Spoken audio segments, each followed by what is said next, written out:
if there is something in your life, and we acknowledge as we see you, we know you are doing extremely well. You are living good lives.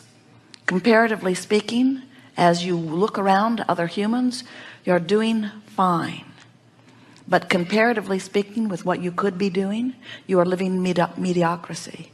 Compared to what you could be doing, you are scantily beginning to discover the excellence that this time-space reality holds for you. You have not even begun to tap in to the vibrational escrow that you have personally amassed here in this physical life experience. You've not begun to live what you can live, only because you do more observing about what is than you do thinking about where you're going.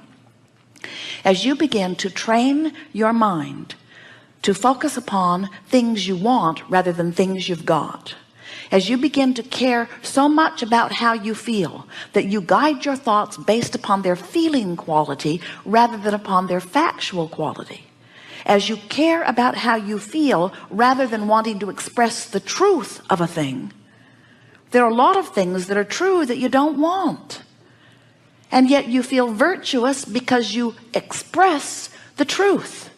And we say, if you keep beating the drum of things that are true that you don't want, you keep creating more things that you don't want that are true.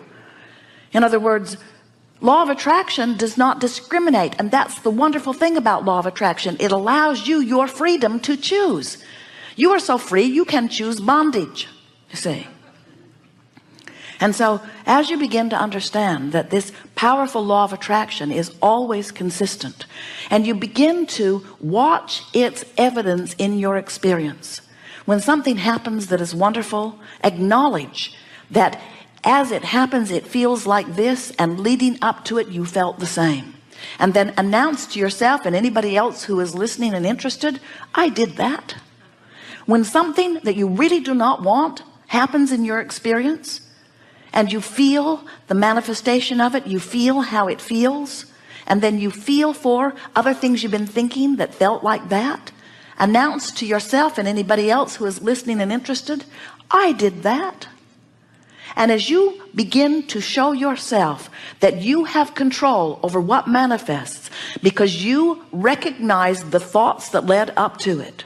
Yesterday someone said, but what about those things that come out of the blue? And we say, nothing comes out of the blue, it comes out of the oblivious. In other words, nothing comes out of the blue if you are aware of the way you feel. And you can start right now. The next thing that happens that is big in nature, that feels really good or really bad, settle into it and say, oh, I can really feel this. And then reach for recent thoughts that evoke that same feeling and say to yourself, I saw this coming. I saw it coming. I sensed it coming. I felt it coming. I knew it was coming. Expectancy is about being aware that this behavior brings forth this experience. And we want you to begin to expect the manifestations that come from the patterns of thought, because that's how all things are created. Do you know that before there is anything, before there is what you call manifestation, there is strong, long, steady thought, consistent thought about it. So to be the creator of your reality, which you are, to be the deliberate creator of your reality, which you want to be the deliberate creator of your reality, you want to direct your thoughts. Well, most everybody says, sounds good to me, I'm ready to go. But we want you to know that you need a way to quantify your journey. When you are directing your thoughts, you have to know what is the direction that is leading you toward what you want, and what is the direction that is leading you toward what you don't want. And when you listen to the others around you, have you ever had a decision to make, and so you decided you would poll the people that are close to you, and every one of them gave you a different answer? This one said do it, this one said don't do it, this one said do it but do it this way, this one said do it but do it this way, this one said don't do it and don't do it ever, and this one said don't do it but maybe do it later. And they drive you out of your mind because they can't possibly give you guidance that is good for you. They can only give you guidance about you that is good for them, because everyone must factor in how this fits into their life experience. Everyone is selfishly oriented. You cannot help but see through the eyes of self. When you go to the car dealer and you say to him, which do you think is the best car for me? He will tell you which is the best car for him to sell to you. He doesn't have the ability to factor in all of the things that you've been living that have made you know specifically what you want. If you leave it to him, he'll sell you what works best for him every single time. When you go to the doctor or the dentist or to anyone who has something that they are offering to you, they cannot help but factor in their relationship with you as they are counseling you. And that is not a bad thing at all. And we certainly do not mean that they are not well-meaning in their effort to assist you. What we are saying is, every time you interact with someone else, you get all kinds of vibrational interference, is really the best word, because no one can guide you accurately. And when you ask them to, and even when they do their very best to guide you, and it turns out however it turns out, you almost always end up resenting whatever it was they told you. Because if you're not a vibrational match to what you've been asking for, it can't come. And it doesn't matter how precisely you tried to follow anybody else's advice. You cannot quantify your journey, and you cannot get from where you are to where you want to be by asking anyone outside of you what is the proper path. Religion cannot give it to you. Politics cannot give it to you. Your mother cannot give it to you, and your teacher cannot give it to you. No one can give you accurate guidance, but no one needs to, because you've got built-in guidance. And the guidance works like this. You come forth from non-physical, but you don't all come forth from non-physical. The larger part of you, the eternal part of you, the source energy part of you, the God force part of you remains non-physically focused. Do you understand that? In other words, many people think that they're dead or alive, which means their soul is in heaven or it is here with them. Many people think that it is one way or the other, and we're wanting you to understand. It's like when you plug your toaster into the electricity that comes through your wall. You don't ask the electricity to come and be the toaster. You're happy that the electricity remains the electricity and that it powers your appliances. You understand the difference between the source of the energy and the toaster. And so we're not wanting to be disrespectful, but you are the toaster. You are the extension of source energy, but the electricity, the source, will always remain non-physically flowing to you. So this source energy is always there flowing to you. And as you are here in your physical experience, life is causing you to have a constant expansion of personal desires. And we cannot emphasize accurately or enough the power and importance of the personal part of your desires.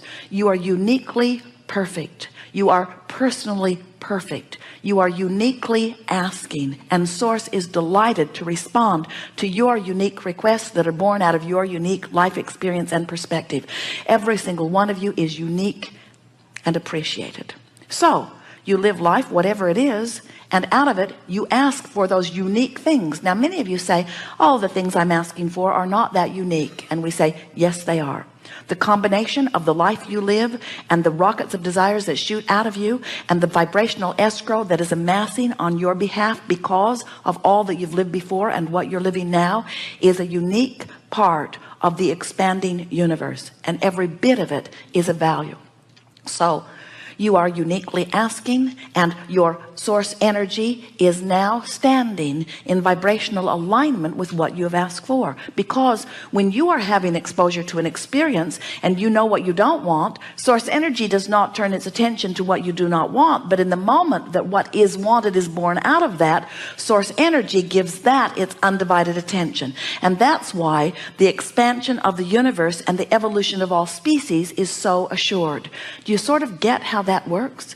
In other words, every particle of consciousness, even the one-celled amoeba or organism, is having its perspective, its exposure to its experience.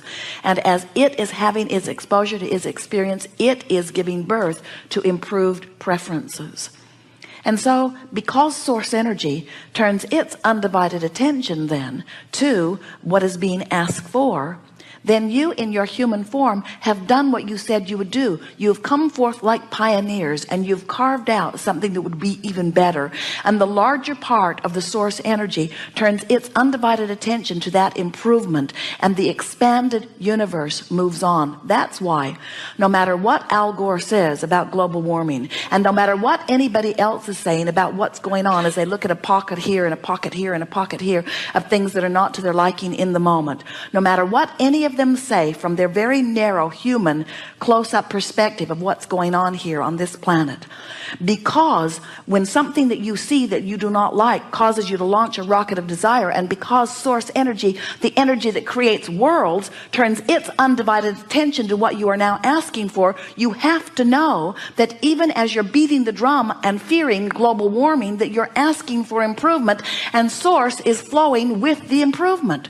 So life must continue to get better on this planet. Do you know that it is at the best it has ever been and improving?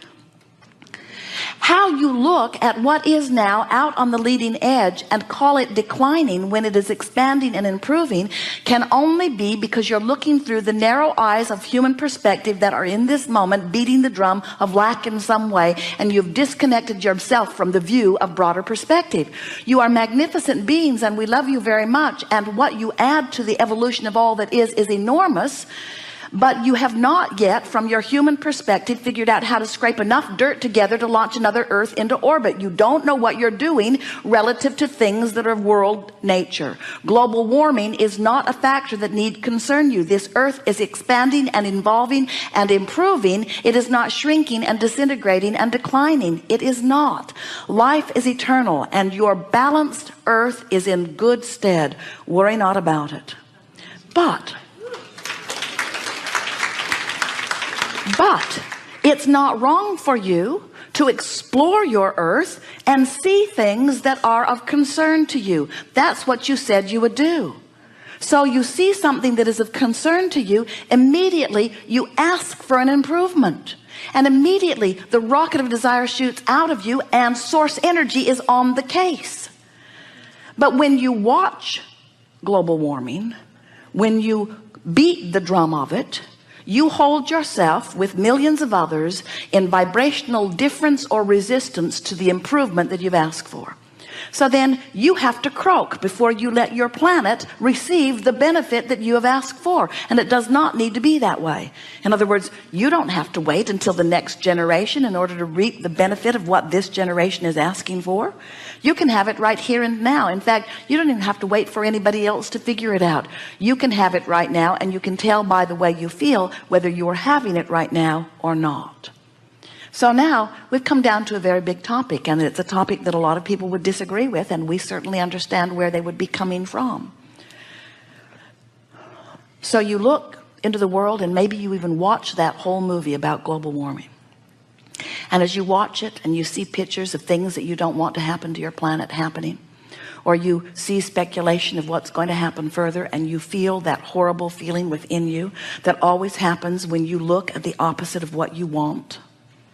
So you feel that horrible, horrible feeling, and then you say, but there are things in that movie that are true. And we say, you got to ask yourself, and now is as good a time as any.